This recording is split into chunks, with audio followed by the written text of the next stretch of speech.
are trying to smash our movement. There have been more than 740 arrests since the start of Occupy Oakland. I don't know if you all know that, but that's a lot of arrests. There are also currently 14 people with stay-away orders from Oscar Grant Plaza. And the reason for this is that the police have three strategies for smashing this movement. The first strategy is intimidation, of course. You know, if you're on probation, if you don't have papers, if you're afraid of jail, don't come out to the protest. Don't come into the street. Just stay home and hope everything fixes itself. That's their first strategy. And the way that they give some teeth to that intimidation is by exploiting any vulnerabilities that people in the Occupy movement have and using it to hold them for far longer than they should be held. For example, everybody knows about Khalid. We're chanting his name in the street. Khalid was picked up on a minor misdemeanor back in December. He had a probation hold, so we couldn't bail him out. We tried over and over again. We couldn't get him out of jail. In the meantime, they were withholding his psychiatric medication. There was an incident in the jail, and now he has a felony charge of assaulting a police officer.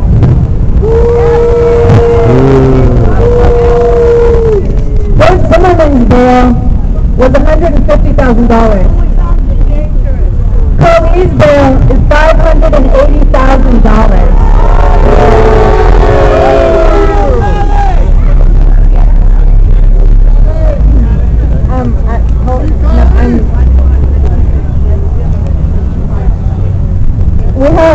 We have two other prisoners right now. We have Eric D'Souza, who was arrested in Sacramento counter-protesting a neo-Nazi march. He had such serious felonies that he took a plea deal and he's now serving 4 months for being part of the Occupy movement. Cameron Rose, also known as Jesus Marijuana, around the encampment. Free Jesus. He looks so much like Jesus. It's really surreal. So Cameron Rose has 3 counts of felony assault of a police officer. He was also picked up during the sweep of the plaza in December. And the jury is deliberating on these charges on Monday. They've been deliberating for 3 days. We hope that they notice how many times the police lied on the stand and how all of their testimony contradicted the video evidence. So in addition to these long-term prisoners, we have all these mass arrests that happen also, right? On January 28th, there were 400 people that were arrested in front of the YMCA. And most of those arrests didn't result in charges. The function of those arrests was to systematically traumatize our organizers so that they couldn't work anymore. But it didn't work, happily. Yeah, I guess the last thing that I want to talk about is how when people go in, the repression department is just trying to support a culture of solidarity and support in the whole movement. When people go down for the movement, like Khalid and Cameron, like there's of people who have spent 2 to 3 to 5 days in jail, like Shorty over here. We need to be here to make sure that they can get back to their lives and get back to the important work that they're doing when we get out. So the stay-away orders are put in place to stop people from organizing, to stop people from being able to come to the plaza, to stop people from being able to do the work of the movement, which is why we're going to be having a demonstration on May Day at 1 p.m. in front of City Hall against the stay orders where we support and Conway's stay-away orders from our movement.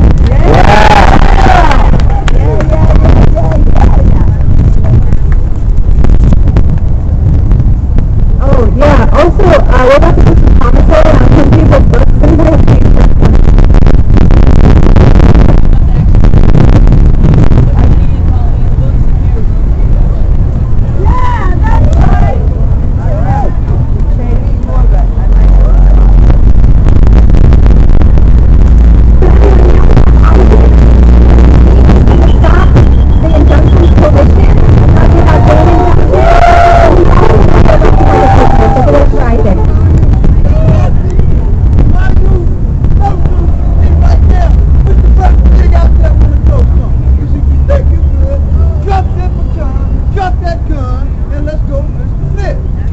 detain me once. You detained me twice. Next time, I'm going to Hi, good evening. My name is Isaac Ontiveros. I'm with Stop the Injunctions Coalition. Yeah. I'm going to read a brief statement from the coalition in support of today's action. Stop the Injunctions Coalition stands with Occupy for Prisoners today to highlight the intimate relationship between all parts of the prison industrial complex.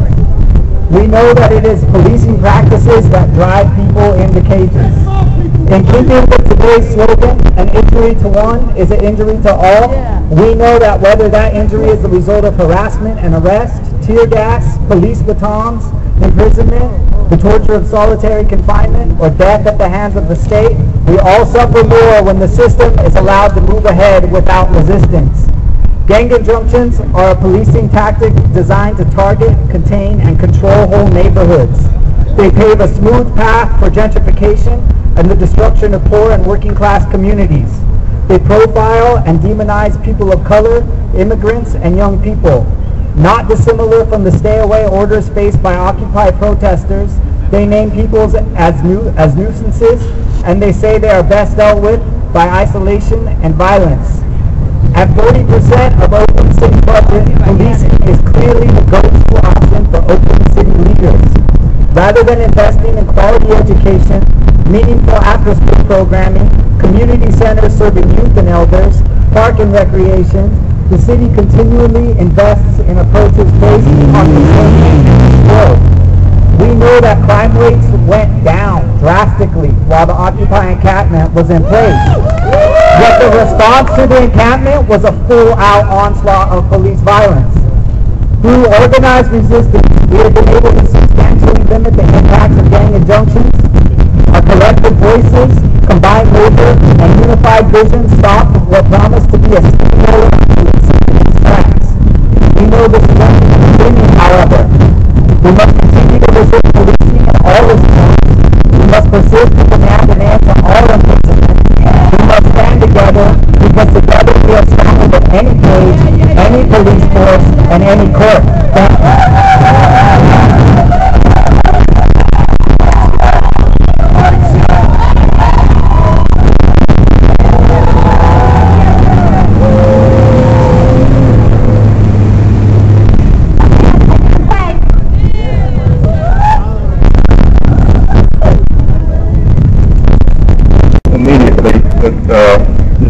Of that situation.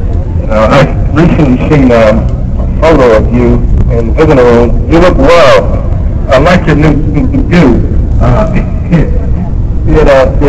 They talk on your head pretty down a bit a lot. And it looks rather smart on you, quite becoming. I also hear that you have a huge appetite in that, like, you no longer have the food that they serve there on death row. You get out to taste some of the stuff that comes out of those machines or however. So I just smile when I hear the appetite and already. Who we are, so we tell them, we are the people, mighty people, fighting for justice, and our liberation. Thanks got bailed out. Sold out. Thanks got bailed out. We got sold out. Thanks got bailed out. We got sold out. Thanks got bailed out. We got sold out. Thanks got bailed out. We got sold out. Thanks got bailed out. We got sold out. This system has got to die. We hella occupy. This system has got to die. We hella occupy. This system has got to die. We hella occupy. This system has got to die. We hella occupy. This system has got to die. We hella occupy. Yeah. Well, we're going to keep fighting against this system, man, until we free all our people. So, you know what I mean? So, Pastor Mike, let's get one more check, man, brick by brick, wall by wall. You know what we're going to do, man. We're going to free all our people. They go on Mumia Buja. Thank you, everyone, for having me. My name is Vanessa Aldrich. I represent the mobilization to free Mumia Buja Mall. I cannot think of a better occasion than Mumia's 58th birthday to celebrate and to celebrate the name of ending mass incarceration of our nation's most communities. So thank you everyone for devoting your time and coming today. I just have a few thoughts and a few updates from the mobilization. The American justice system has in its dungeon some 3 million people, the overwhelming majority of which come from the nation's most oppressed communities. Whatever lies tells us this is absolutely by design. The criminal justice system in the case of Mumia Abu Jamal has kept another innocent black man in prison for more than 30 years, the majority of which was spent on death row, which as we know in this nation is another kind of solitary confinement. He is accused of murdering a white Philadelphia police officer, and because of this he is now serving a life sentence without the possibility of parole. Just a few hours ago, activists from all over the Washington, D.C. area gathered at the steps of the Department of Justice alongside prominent social justice activist Angela Davis and actor Danny Glover, risking their safety and personal freedom in the name of Mumia's cause. We stand here today in solidarity with them, with Mumia, and with the many thousands around the world, many millions around the world, who want to see an end to mass incarceration of the world's poor. For 30 years, the Pennsylvania courts got away with spreading lies about the Mumia case, claiming that it was, quote, a fair trial and that the decision of the jury was sound. And this is, of course, excluding the fact that one of the judges on Mumia's case went on record in front of a court stenographer and said, quote, I'm going to make sure that we fry this N-word. Can you fucking believe that? Actually, we can believe it, right?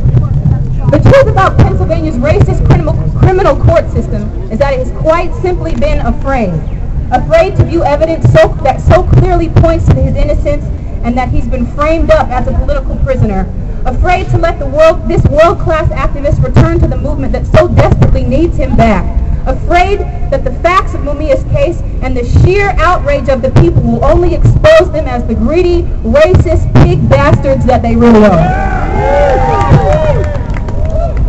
I don't know if a lot of you have been following with his case, but those among us in the community that have been able to meet with him and talk with him over the phone since he's been released to the general population from death row, what remarkable thing about Mumia is his spirit, right? He was an activist before he was in prison. He was an activist ever since the age of 14, 15 when he was involved with the Black Panther Party. And everyone that meets with him says it's as if he's not been in prison for 30 years. And he's gone on record and he said that I was no more locked up when I was walking the streets of Philadelphia than I am sitting on death row. And I think that's something that we can all take our cues from. And there's a quote that comes to mind from one of my favorite revolutionaries and one of my favorite freedom fighters, and her name is Harriet Tubman, and she said, I freed 1,000 slaves. I would have freed 1,000 more had they known that they were slaves. And I think that's fitting today because it shows us that Mumia's case is why demonstrations like this are so important. In the words of Mumia Abu Jamal, it's time to wake up. So let us be absolutely clear. The system is rotten to its core. And the struggle to defeat it can only be won when the people wake up, when they realize that they've been deceived, and when they demand an end to it all now. Yeah. May this awakening happen anywhere and everywhere. May it take place in the heart of every human soul, and may it begin today. I call for an end to mass incarceration, an end to the prison industrial complex, an end to the imperialist wars abroad. Free Mumia Abu Jamal, free all political prisoners. Long live Trayvon Martin and Troy Davis, and long live the revolution. Yeah.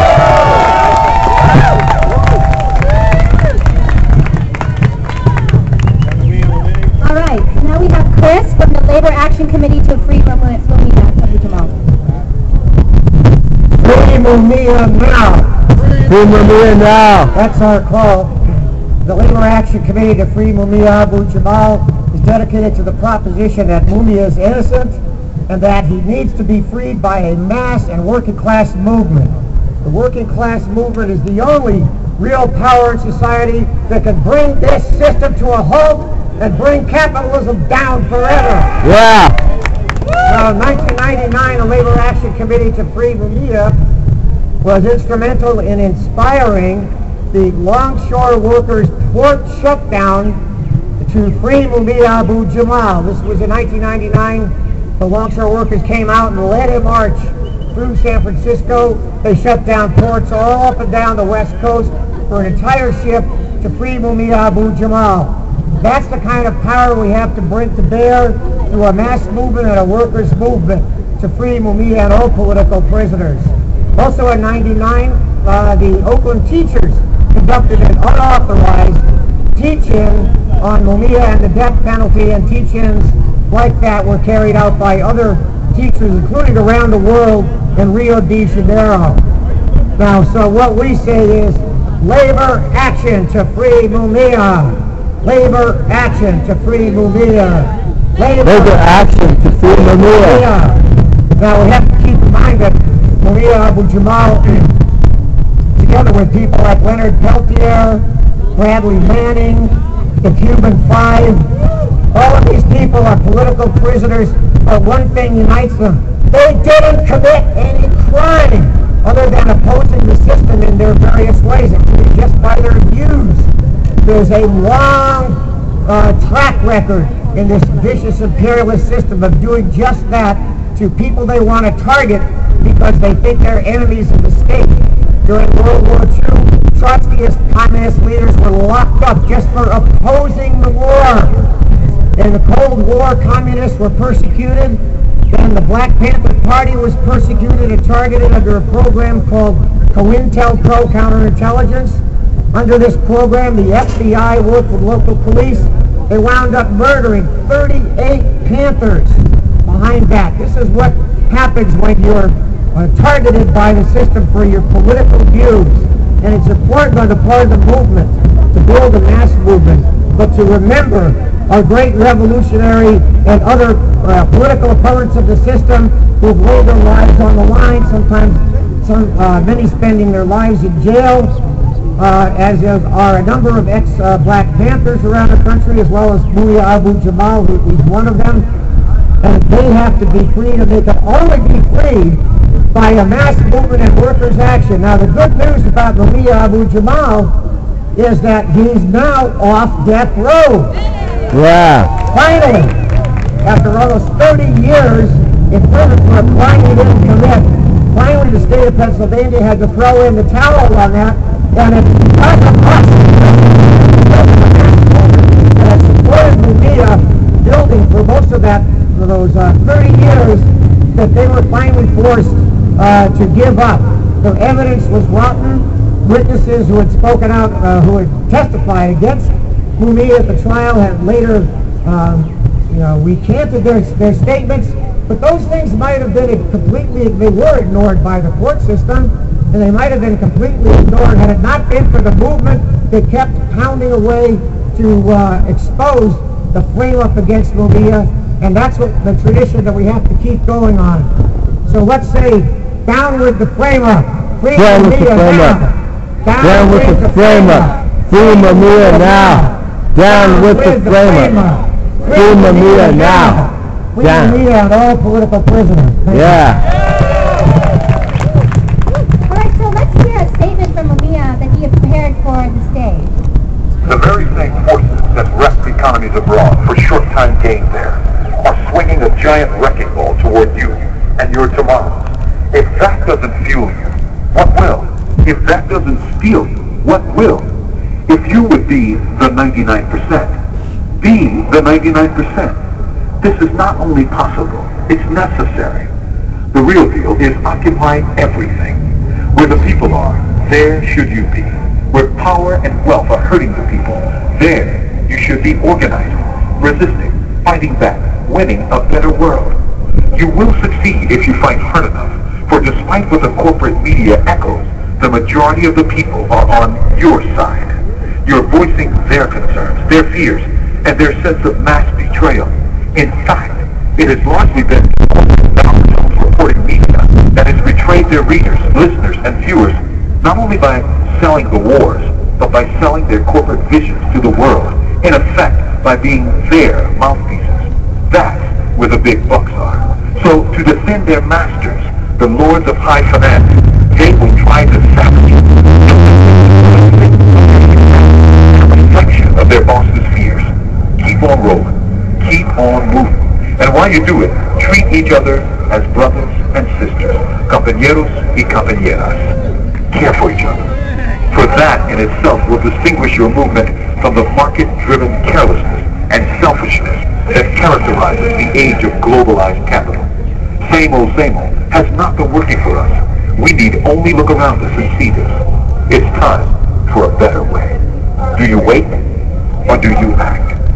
From message to the movement, this is Mumia Abu Jamal. Free Mumia! Okay, let's pay our part of the business. Close the door.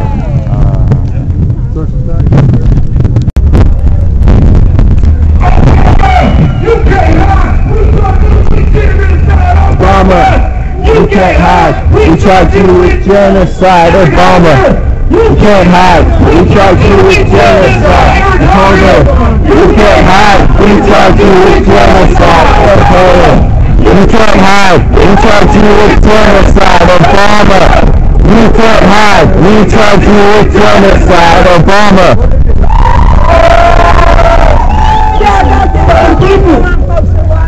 This system has got to die. We have occupy. This system has got to die. We have occupy. This system has got to die. Terror occupy. This system has got to die.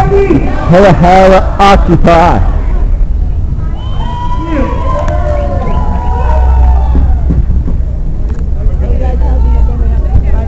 Let's go!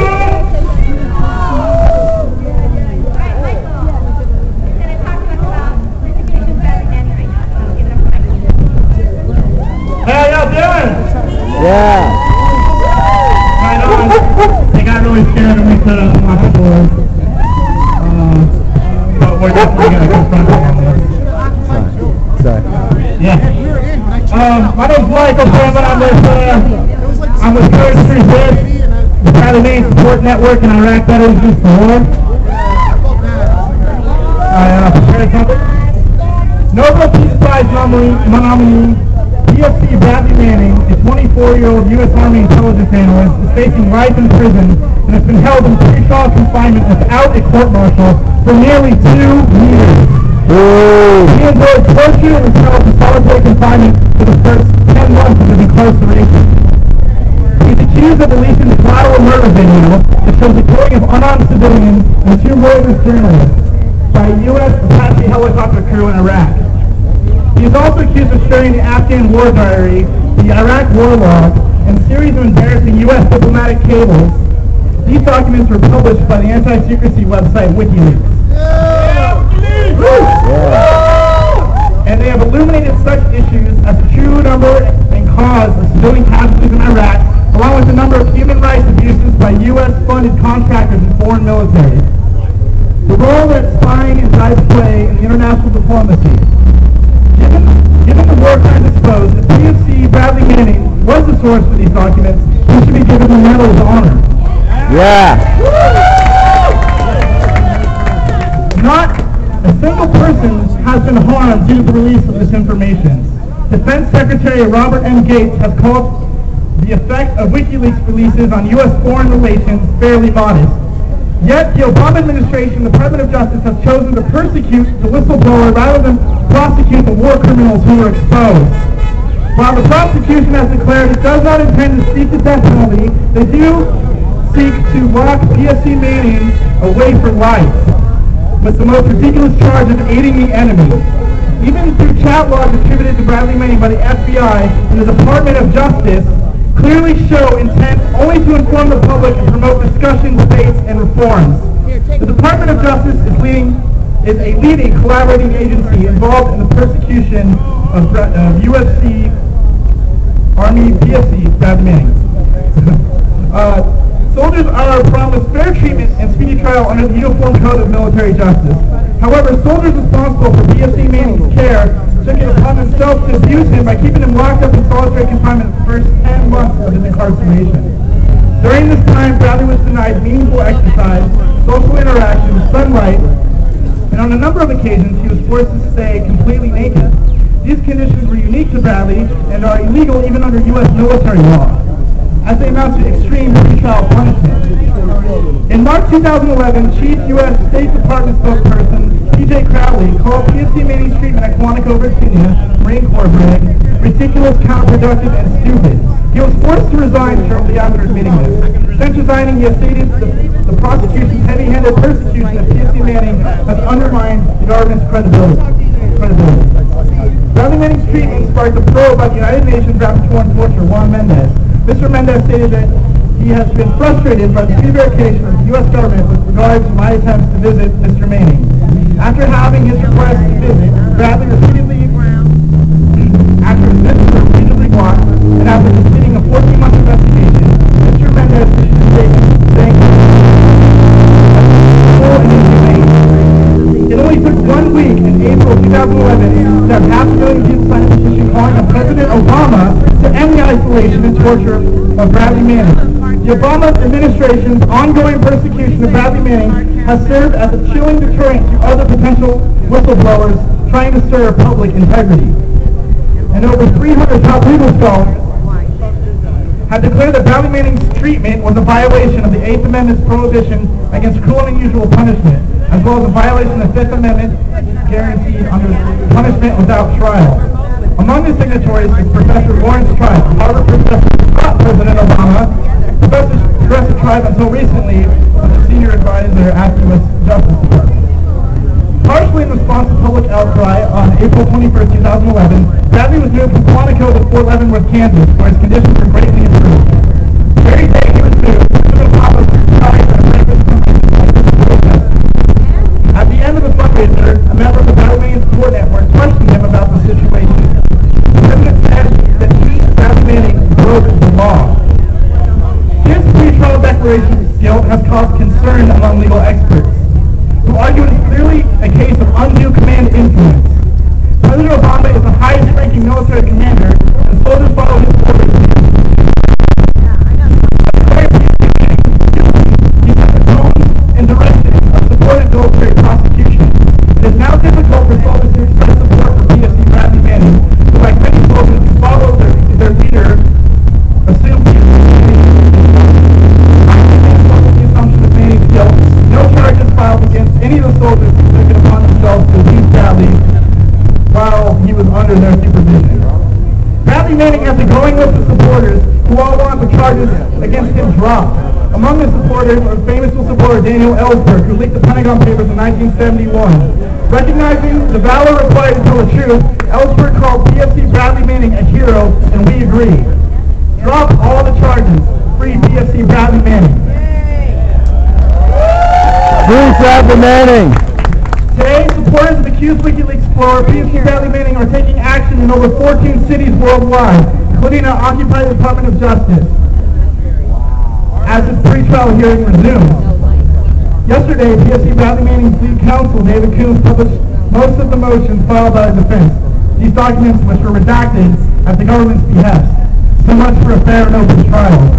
Specifically, the discovery motion, including a motion to dismiss all charges of prejudice and a motion to dismiss the specific charge of aiding the enemy, are to take center stage during this week. The information that Bradley Manning is accused of exposing the whistleblower website WikiLeaks has been an affirmation to the people of the world of the illegitimacy of its institutions of power. The WikiLeaks revelations have given us the real truth about diplomacy conducted and wars waged by the U.S. government and its allies. The revelations expose lies, cover-ups, civilian deaths, torture, spying, corruption, bribery, false imprisonment, dirty money and tricks, war crimes, and much more. These revelations were in fact yet another confirmation of what we already knew. This is a political and economic system that is detrimental to all humanity. This is a system hell-bent on destroying everybody and everything in its path for the benefit of its elite few. Many politicians are calling for the prosecution and execution of Bradley Manning. However, we all know it is not Bradley, but the economic and political power structures themselves that should be put on trial and to death. Yes. Bradley Manning is a person who endured torture and sacrificed everything to make sure we all knew the truth. This is a person we cannot abandon.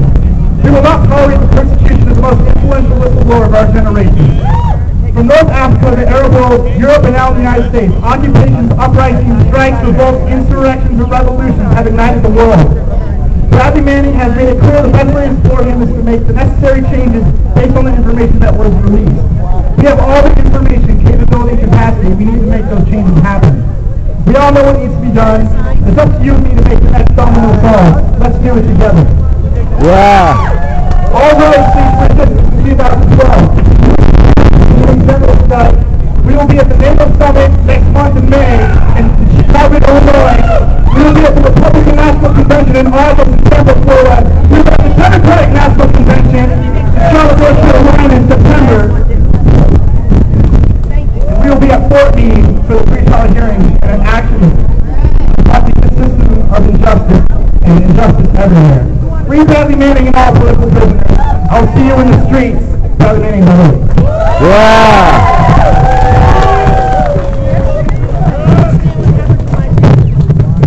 Okay, everyone, it's been a really glorious march and a glorious rally, and thank you so much for being here. Now we are in our home stretch. We're going to go down to 19th and Telegraph, where we're going to listen to some really beautiful testimonies, and we are going to be the jury, and we are going to hopefully find the system guilty. So.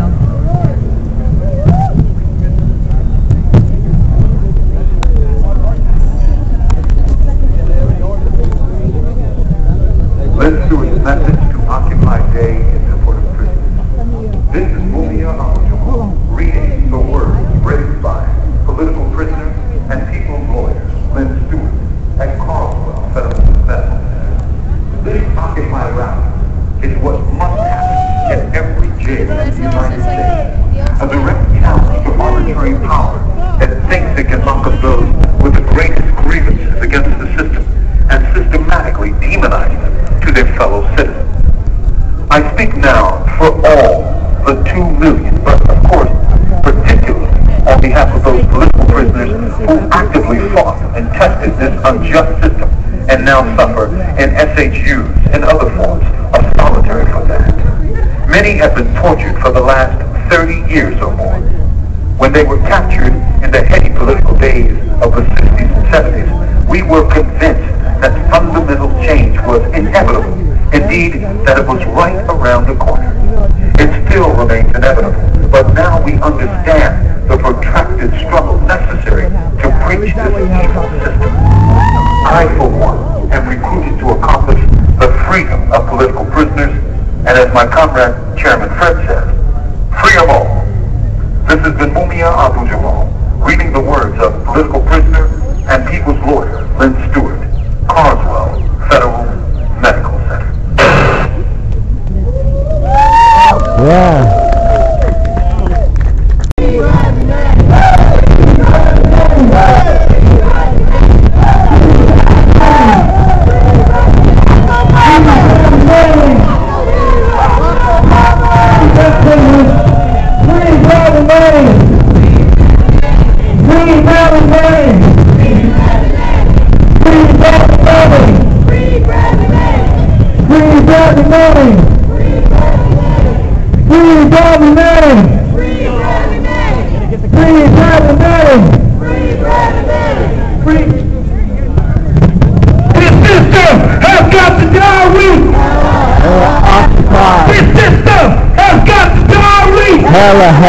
Occupy. This system has got to die. We Occupy. This system has got to die. We Occupy. This system has got to die. We Occupy. This system has got to die. We Occupy. This system has got to die. We Occupy. This system has got to die. We Occupy. This system has got to die. We Occupy. This system has got to die. We Occupy.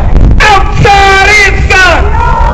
Inside. Outside, inside. All on the same side. Outside, inside. All on the same side. Outside, inside. All on the same side. Outside, inside. All on the same side. Outside, inside. All on the same side. They say different. Hell no. They say different. We say hell no. They say different. We say hell no. They say different. death row. We say hell no. They say death row. We say hell no. They say death row. We say hell no. They say death row. We say hell no. They say death row. We say hell no. They say death row. We say hell no. They say death row. We say hell no. Brick by brick, wall by wall, we gonna free our people. Free them all. Brick by brick, wall by wall, we gonna free our people. Free them all. Brick by brick, wall by wall, we gonna free our people. Free them all. Brick by brick, wall by wall, we gonna free our people. Free them all. Brick by brick, wall by wall, we gonna free our people. Free them all. Brick by brick, wall by wall, we gonna free our people. Free them all. Bless the call. Ma. Bless the call. Free them all. Bless the call. Free them all. This system has got to die. We Hera occupy. This system has got to die. We Hera occupy. This system has got to die. We Hera occupy. This system has got to die. We Hera occupy. This system has got to die. We Hera occupy. This system has got to die. We Hera occupy. This system has got to die. Hera occupy. This system has got to die. We Hera occupy. This system has got to die. We Hera occupy. This system has got to die. We Hera occupy. We are the 99%. Hey, We are the 99%. We are the 99%. We are the 99%. We are the 99%. We are the 99%. We are the 99%. We are the 99%. We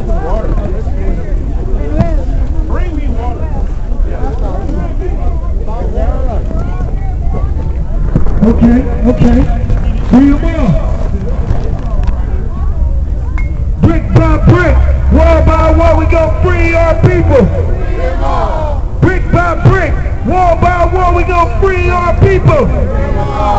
Brick by brick, wall by wall, we gonna free our people. What's the call? What's the call? free them all. Man. Thank all of y'all for the support, man, and for marching.